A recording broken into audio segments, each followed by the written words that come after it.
Welcome to Dark Matter. Please take a moment to subscribe to my channel. Thank you.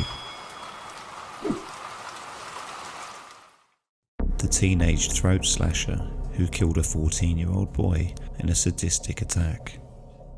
This is the case of UK teenager Lewis Daynes, who groomed a 14-year-old boy over the internet before slashing his throat in a sexual and sadistic attack back in 2014. The victim, 14-year-old Breck Bednar, was a student at St Bede's School in Redhill, Surrey, UK. He was also a regular churchgoer with his family. His mother described him as relaxed and warm-hearted. He had many friends with whom he liked playing online games after school. He was very passionate about computing. Bednar's parents originally came from the United States. His father, Breck Bednar, is an oil trader and shipping consultant, described by some sources as a millionaire. His mother, Lauren, is a teaching assistant. It was reported in the media that the couple had divorced in 2006 and that Breck's mother was living as a single parent with 4 children in their family home. It started when Breck's mother, Lauren, limited his access to his computer and installed parental controls, and had told him not to use the same gaming room server as a boy she had grown suspicious of. She recalled, "His personality was changing. He was starting to refuse to attend church with us. I felt it was like he was becoming a negative influence." According to the Daily Mail, Bednar had been introduced to the exclusive 6-person online gaming club at a church youth group. Bednar's mother described Lewis Daynes as controlling the group with the power to expel members, owning and controlling an internet chat channel on which members would communicate by voice. She told the Mail that Daynes had told her son improbable stories, such as donating £2.5 million in bitcoins to Syrian rebels, and had told members they did not need to finish school because he would arrange £100,000 jobs in computer technology for them. In December 2013, a relative of Breck placed a call to the Surrey police expressing concerns around online grooming. His mother said she warned the UK police that her son was in danger. Nonetheless, the teenagers had been gaming online for several months, despite an effort by his mother to end the relationship with Daynes. Bednar travelled by taxi to Daynes' flat on the day of his murder. His father, with whom he had been expected to spend the weekend, sent a text message to tell his mother that the boy had not arrived. A few hours later, his siblings, 12-year-old triplets, began to receive messages that their brother had been killed, describing photos of Bednar that had been posted to social media, which was soon confirmed by the police. The photos showed Bednar's body were posted to other members of the 6-person online gaming group. Word spread, leading to a friend's text message to one of the triplets. "Is it true about your brother? If it's true, it's so sad." At the same time, police were telling Bednar's parents the news that their son had been murdered. Police and paramedics were called to the flat, where Bednar was found with stab wounds to his neck and were unable to prevent his death at the scene. Lewis Daynes actually called the police to say that he'd stabbed his friend in the neck after luring him to his home through the internet. In a chilling emergency call, after tying up and killing Breck Bednar, Lewis Daynes said he needed police and a forensic team sent to his home. The 19-year-old computer engineer calmly went on to give his story, even interrupting the operator when she questioned him so he could finish his point. "My friend and I got into an altercation, and I'm the only one who came out alive," he said.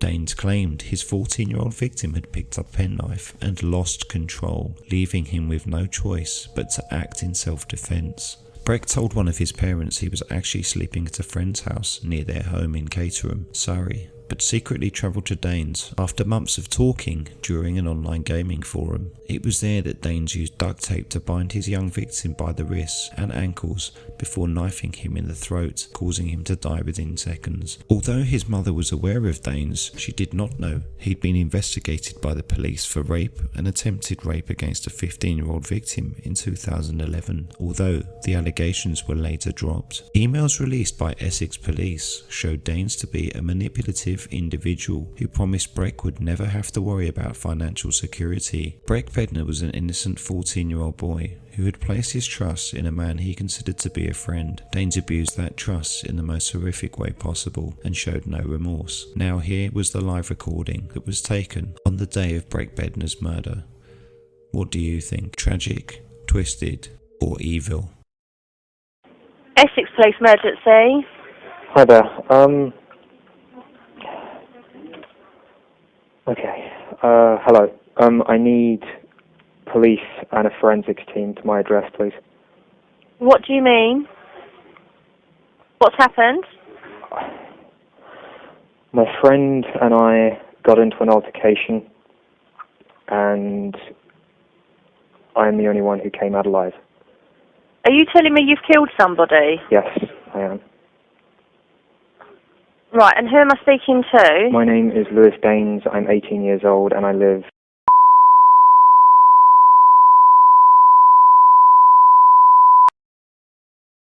Right, okay. And what's actually happened? My friend came to stay the night with me yesterday, feeling very down, feeling suicidal. And I woke up this morning, he was in a mess. I tried to calm him down. I hugged him, then said that I was there for him. He shrugged me off. Can you just bear with me a second? Don't tell me any more, okay? You're telling me he is definitely dead? Yes, I'm telling you he's definitely dead. Bear with me a second.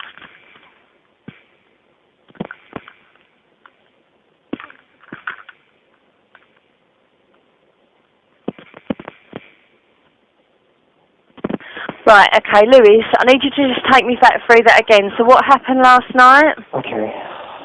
He came to stay with me because he was feeling down. I tried What's his name? Breck. B-R-E-C-K. Bednar. B-E-D-N-E-R. Sorry, B-R-E-C-K. Breck? Yes. And then his surname is? Bednar. B-E-D-N-E-R. Okay, so he came to stay with you. I can explain this to the officers when they get I will. I need to take these initial details. I know. He came to stay with me the night. I did my best to comfort him. I woke up this morning. He was in a mess. I tried again. Right, just slow down again, Lewis. I need to take these details. So did you have an argument with him last night? No, we were fine. You were fighting? No, we were fine. We were fine last night. We both went to sleep. I said that we were fine.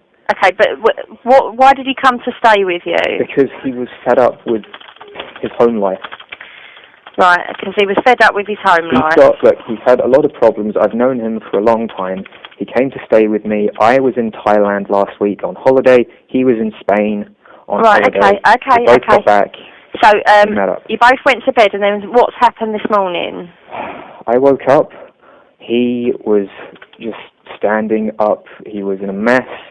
Hands on his face. I got up, I put my arms around him, and I said it was okay. He just shrugged me off and said no. I can't remember exactly what he said. He was going on about how he didn't want to go home. He was fed up with his life, and he didn't want to go. Right, and okay.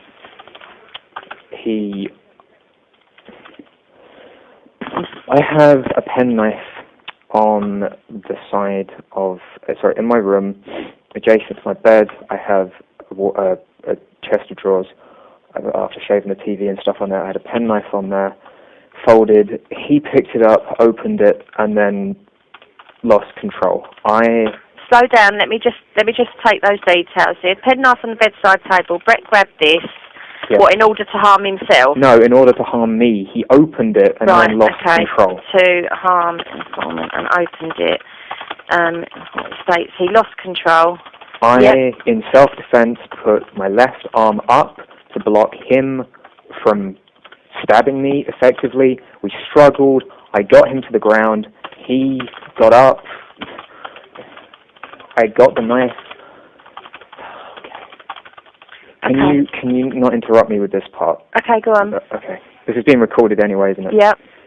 I grabbed the knife and I stabbed him once in the back of the neck, I believe somewhere near the brainstem.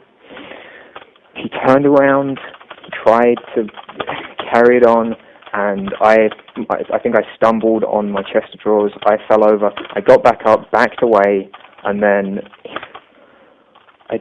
I don't remember exactly what happened, but the fight ended with me cutting his throat. I believe I turned around and I slashed his throat. Right. He fell face first on my bed. I tried to stop the bleeding. Yep. He fell onto the floor. Yep. I couldn't stop it. His throat was properly cut. And he's still on the floor? Yes. He fell onto the bed face first. I was trying to compress the wound at that time. And Lewis, are you still in the room where Breck is? No. Where are you?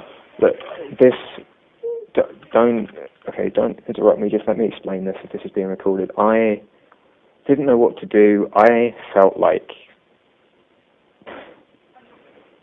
Right, is the house where you are is where you are and where Breck is, yeah? But you're in another room, are you? Yes, I felt like taking my own life.